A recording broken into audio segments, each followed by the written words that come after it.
Have you seen what's happening in your sanctuary lately?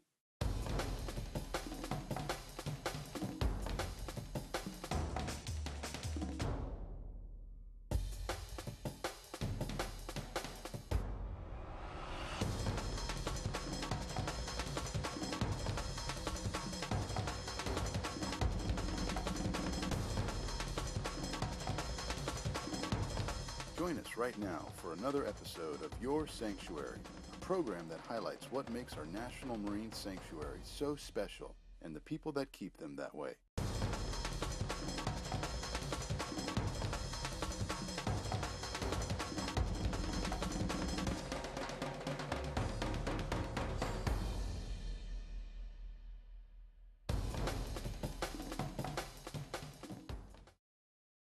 Welcome to another episode of Your Sanctuary. Our last few episodes have had a research and policy focus, but today I want to highlight something just as important, and that's the role our committed volunteers play in a variety of stewardship activities for Monterey Bay National Marine Sanctuary. Over 250 volunteers give their time, energy, and talent to sanctuary programs each year. And to tell us more about sanctuary volunteers is Lisa Emanuelson, who manages several of our volunteer programs. Welcome to Your Sanctuary, Lisa. Thanks for having me. You bet. Now tell us about these amazing volunteers, who they are and what they do for us. Well, we have lots of different programs with the sanctuary. We have volunteers that come from all walks of life. We have students, we have retired folks, we just have so many different people. And they're involved in programs that entail citizen science, interpretation, interpretive enforcement, and also just plain being out there to be our eyes and ears. That's great. You mentioned citizen scientists. What is that? What does that mean? Well, we have volunteer programs focused on collecting information about water quality. So we have volunteers that go out, oftentimes at some of the most unlikely hours of the day and night, to collect water samples that we have tested for things like bacteria and metals coming off of our streets during the first major rainstorm. So these volunteers are collecting data. What do we do with that data?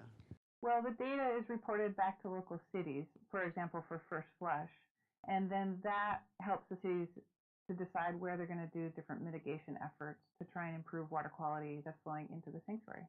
Okay, and so we have all kinds of volunteers doing all kinds of things. What are some of the other volunteers doing that aren't collecting data? Well, other volunteers that we have are stationed along the recreation trail in Santa Cruz or also in Moss Landing in Monterey. And they are talking to folks along the rec trail using binoculars on tripods and just showing people that are passing by local wildlife, talking to them about otters and harbor seals and birds and that sort of thing. So those are our interpretive volunteers, or some of the interpretive volunteers that we have. And then other programs that we have involve folks going out on kayaks to help other kayakers understand about approaching sensitive wildlife too closely. We have a lot of really sensitive wildlife around here, like otters and harbor seals. And if people get too close continually, it really can affect their health in the long run.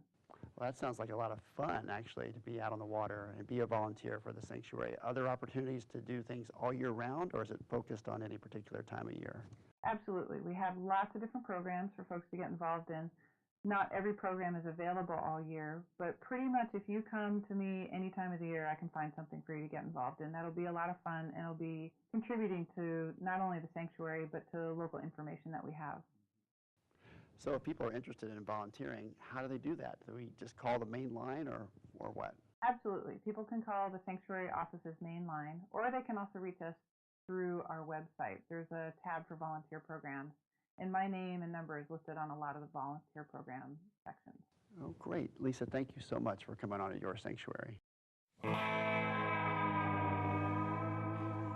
In 2011, volunteers contributed 4,842 hours of service to local sanctuary programs. While this can be quantified at a value of $115,725, it is priceless. Also joining me in the studio today is Carolyn Skender, Southern Region Program Coordinator from our San Simeon office.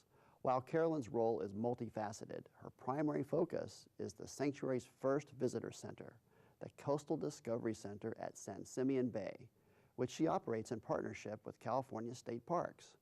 Carolyn, thank you so much for making the trip up. Great to be here, Paul. So tell us about this Coastal Discovery Center. Well, it's an interpretive center. It's located right across from Hearst Castle Visitor Center. And like you said, it's run in collaboration with California State Parks. What we focus on is the land-sea connection. We have several exhibits on natural history as well as the cultural history of San Simeon Bay. And tell us about these amazing volunteers. They do everything. They run the center, they man the desk, they participate in an annual oceans fair and run it, actually. They also participate in citizen science programs such as plankton monitoring program, water quality monitoring program, beachcombers, which monitors cast marine mammals and birds, and they work with all of our school groups as well. Well, I've been able to go down and spend some time with your volunteers, and they are a fun and dedicated bunch. Tell us a little bit more about who they are. They are high school students, they are retirees, they're working teachers, they are retired professors, lawyers, librarians, policemen, all with an amazing interest and passion for teaching our visitors about ocean conservation and the sanctuary and about California State Parks as well. Their role is so critical there. What would we do without the volunteers with our programs? We wouldn't have any programs because they honestly make it all work, make it all happen. In addition to that, they're ambassadors for both California State Parks and the Monterey Bay National Marine Sanctuary. And outside of working for us, they're constantly promoting our sanctuary and its mission. This Coastal Discovery Center has had a big impact on the community. Tell us about the community connection. We work with our partners at the Piedras Blancas Light Station, California State Parks, which I already mentioned, Friends of the Elephant Seals, the Marine Mammal Center. We all work towards getting across the same messaging. In addition, we work with the local school groups. We work with the Chambers of Commerce's. We put on the fair every year, which is a celebration of all of our partners and everything they've done together with us throughout the year. And the town is very familiar with us and doesn't hesitate to call if they need something. So we have a far-reaching effect all the way down in the southern region. Yeah. So remind our viewers where the center is and the hours of operation. Absolutely. The center is located right at the end of Big Sur Coast, off Route 1, right across from Hearst Castle Visitor Center exit. Our hours of operation for the Coastal Discovery Center are Fridays, Saturdays, Sundays, holiday Mondays, and holiday weeks. We also operate school programs during the school year, and for that they just need to give me a phone call. And there's our website, which they could just simply Google the Coastal Discovery Center at San Simeon Bay and get all the information that I just talked about. Well, that's great, Carolyn. Thanks again so much for coming on Your Sanctuary. Thank you so much for having me. You bet.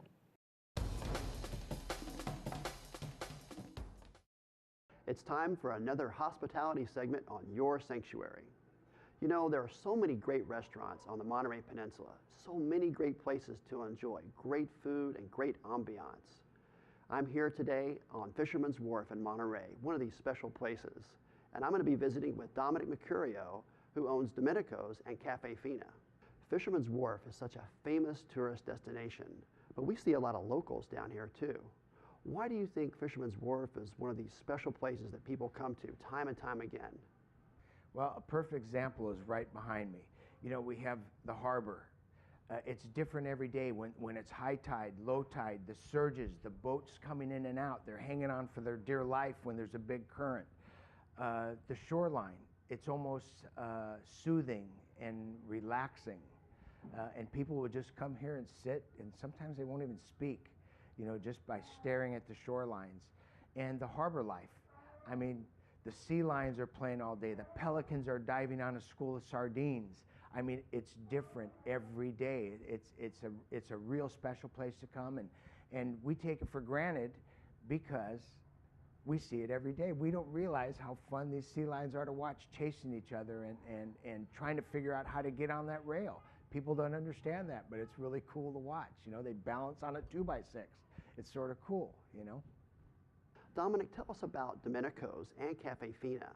The food, the atmosphere, the history, you know, your special touch to these places.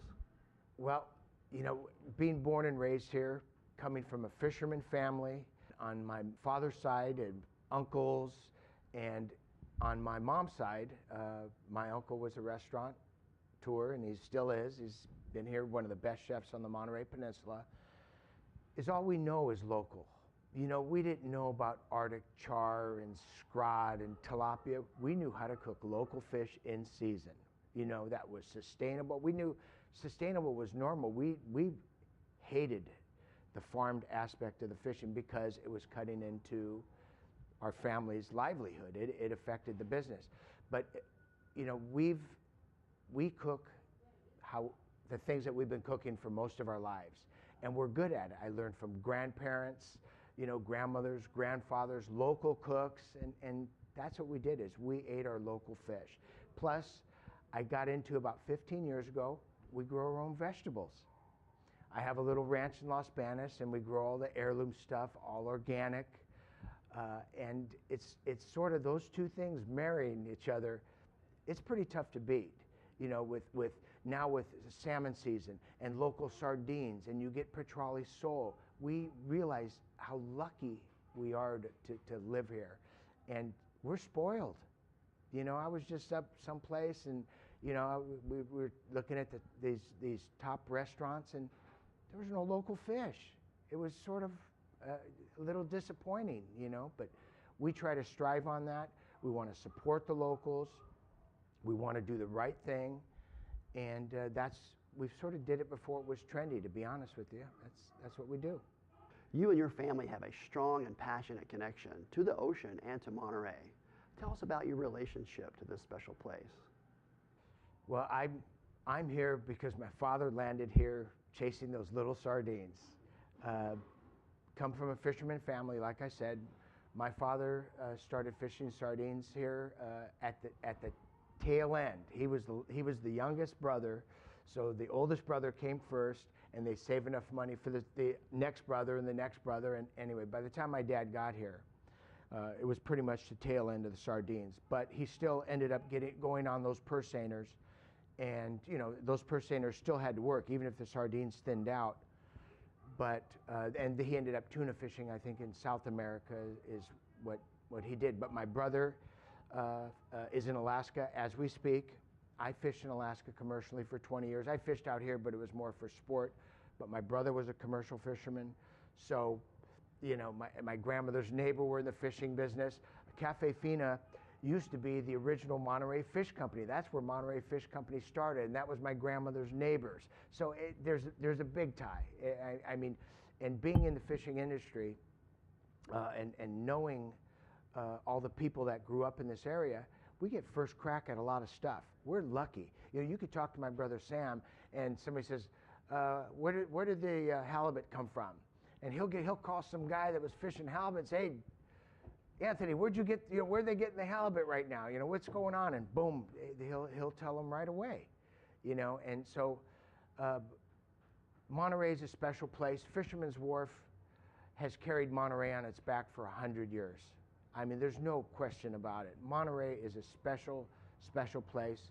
And the wharf, the history that's here, people really, really don't realize how lucky we are to be and come down this wharf and look at the sea lions, the seagulls, and eat some of the local fish that's caught in the area. You don't see that a lot, and we strive very, very hard to try to support the local people and the local fishermen. Dominic, tell us a little bit more about Cafefina. I started Domenico's in 1981. My uncle and I were partners here, and I ventured off on my own and opened Cafefina in 1989. And I was actually going to get out of the restaurant business for a little while and buy a fishing boat and move to Seattle and become a commercial fisherman, when the owner, the previous owner of Cafefina, which then was Gino's, famous seafood and steaks, was my grandmother's neighbor, and told me, do you remember when you were little, I told you if I ever sold, I would sell to you. So he called me a couple days before Christmas. I had the money because I was going to go buy a boat, so I brought it right over to him, and it was meant to be. But that was actually, I mean, when we were young, we used to run up and down this wharf. We used to jump off that restaurant, this restaurant when it was loose because we had easy access, and the one at the end, because it had stairs going up, and there was about 5 or 6. We used to do it every summer till the harbor master used to come and try to chase us around, and could never catch us because we used to run underneath the wharf. There was a big walkway underneath, and we had a lot of fun. But anyway, into Cafefina, I started, I got a brick oven. I went to Europe a couple years prior and saw wood burning ovens. So I really wanted one because you could cook pizza, you could cook fish, meat, you name it. It was just one of those pieces of equipment where you can do anything you want. So anyway, I had it imported over, which now they build them here, which is about 1/3 of the price. But I was the first person in Monterey to get an actual wood-fired oven.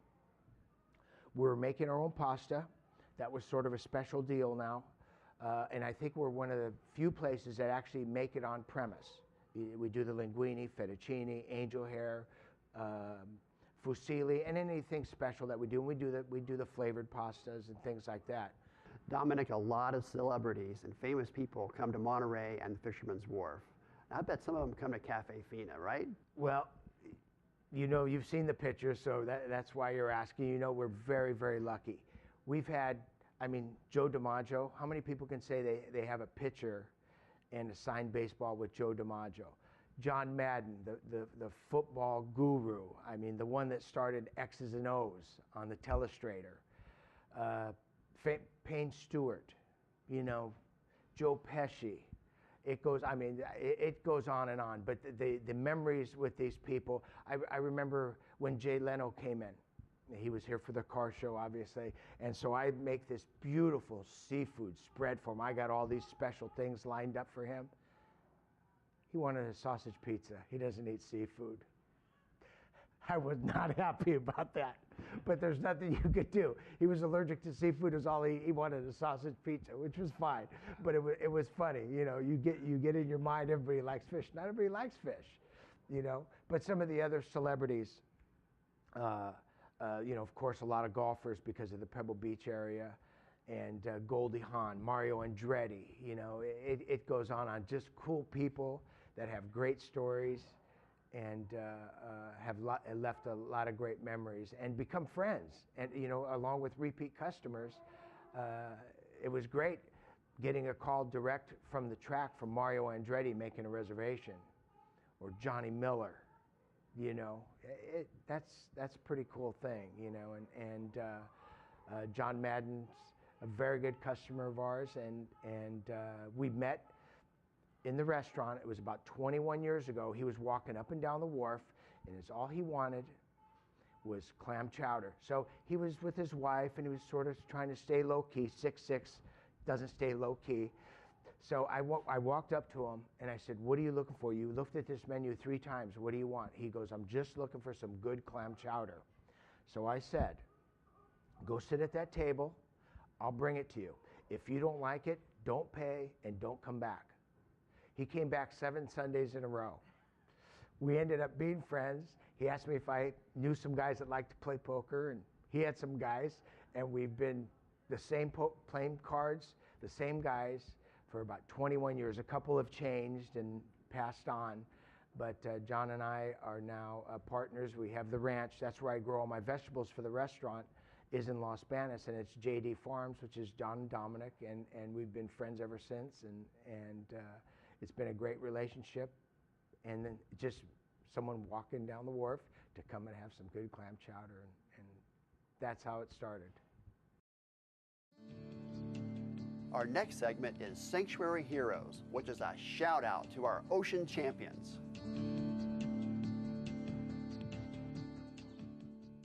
First of all, to start out with, REI's mission is to inspire, educate, and outfit for a lifetime of outdoor adventure and stewardship. So when it comes to stewardship, this event, the Snapshot Day, is iconic. It's groups of volunteers from all over the entire Monterey Peninsula gathering together on a gorgeous day to take care of this cherished national sanctuary by testing the waters in the watershed around it. So it's our great privilege to sponsor this event, host it, but the real heroes of the event are the volunteers and the organizations on this peninsula that come together to work to protect these precious lands that we all enjoy for recreation and to protect them in conservation. it's really important that people come out and help monitor the creeks to see where the hot spots are that may need help. And it gets people educated like me to find out how are we doing in respecting and protecting our creeks. So Snapshot Day and the effort by the Monterey Bay National Marine Sanctuary is a great day, and it's a beautiful day today too. And every year there's a whole lot of people that are involved with this to set it up, and then the volunteers that really make it happen. And so I'm always happy to be here whenever I can. As of June 1st, 2012, volunteers for the National Marine Sanctuary System have donated over 1 million hours of service in stewardship of America's ocean treasures. Florida Keys National Marine Sanctuary Team Ocean volunteers provide on-the-water education information aimed at protecting sanctuary resources while enriching the experiences of visitors to Florida Keys and make a difference in the health of the ecosystem. Team Ocean volunteers are stationed on sanctuary vessels at heavily visited reef sites throughout the Keys during peak recreational boating seasons and holiday weekends. Volunteers inform the public about the sanctuary and its special zones, encourage proper use of sanctuary resources, and provide tips on how to practice basic safety. Boat groundings frequently occur because boaters are unfamiliar with the water, and with the need to navigate around the reefs instead of motoring directly across them. Team Ocean volunteers directly prevent groundings by being present, watching for errant boaters, waving them off when they attempt to cross a shallow reef crest, and providing TEALS guides and charts to help familiarize new or visiting boaters with the sanctuary. Informational packets are offered to vessels and include charts, sanctuary information, and other helpful tips for navigating Florida Keys National Marine Sanctuary. Team Ocean volunteers also participate in beach cleanups. Last year, Team Ocean staff and volunteers collected more than 10,000 pounds of marine debris. Hi, we're here with Steve Pedersen on his farm, High Ground Organics, in the Watsonville area adjacent to Harkins Slough. Tell us a bit about your farm here. Well, High Ground Organics is a small direct market farm. We farm on about 45 acres. We have 3 different sites. And most of our produce is sold through a subscription program or a CSA. We also sell at farmers markets and at a farm stand that we have on Highway 1.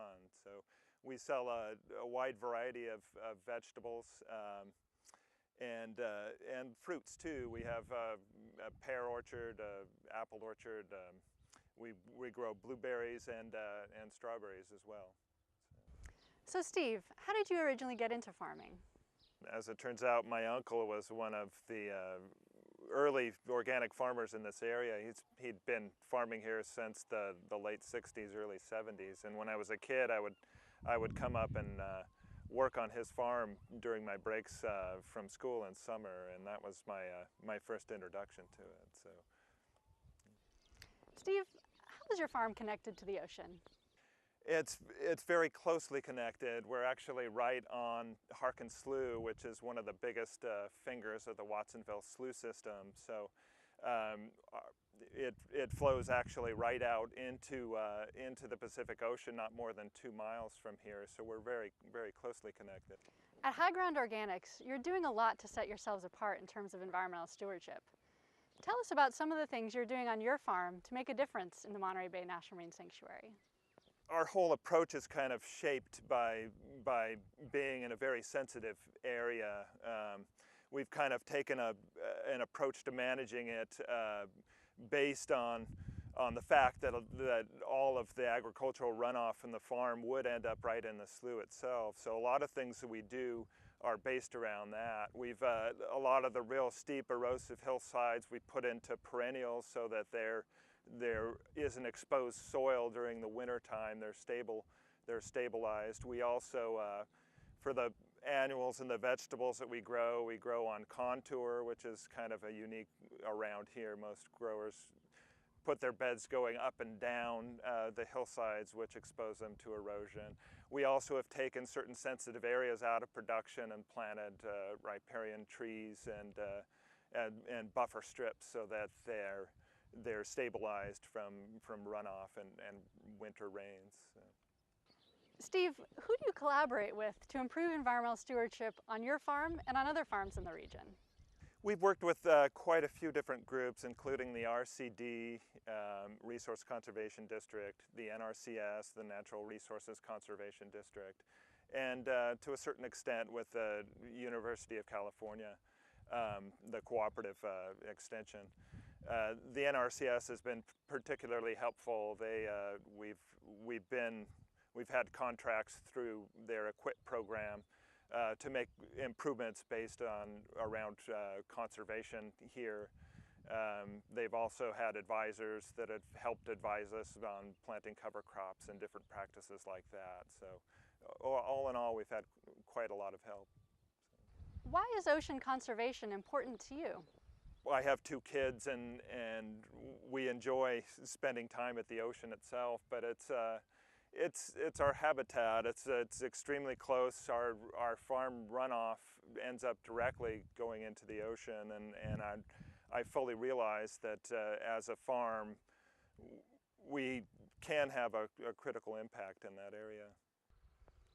Here at High Ground Organics, you really demonstrate the important role that farmers play in protecting marine resources while maintaining the productivity of your farm.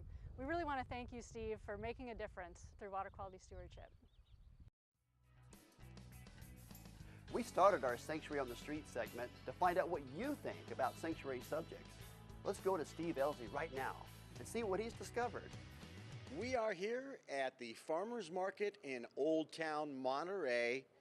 We're going to find out how far people would go to make a difference in protecting the ocean. How far would you go to make a difference in saving our oceans?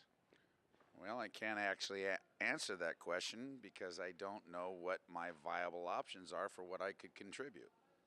I want to say I'd go as far as, really trying to save it. I don't think I've done anything for the oceans, and I kind of feel bad now. Probably make some changes in my lifestyle, and if I knew that it really counted, I guess. Are you currently making a difference in saving the ocean? I believe so, but I'm not entirely sure about it. Well, Josh, what are you doing right now that you believe so? I recycle. Those little soda can things like 6-packs, 12-packs. I cut those. So if that happens, and then I save water. Even though I take long showers. Do you think we can change the way people behave about the oceans with films? Yeah, I think you can. There was just a movie out there about the whales and about the blue whales that really did touch me in a way that I thought was very effective. Would you wrestle with sea monkeys? Sea monkeys? Sure, I guess. Sea monkeys, yeah, okay. All right. Would you wrestle with sea monkeys? Wrestle with sea monkeys? If they're friendly sea monkeys, yeah. Yeah, I would. Would you swim with sea monkeys? Sure, with my fingers crossed, I guess. And could you tell us what a sea monkey is? I'm not sure what a sea monkey is, actually. I'm just kind of going with what you're saying.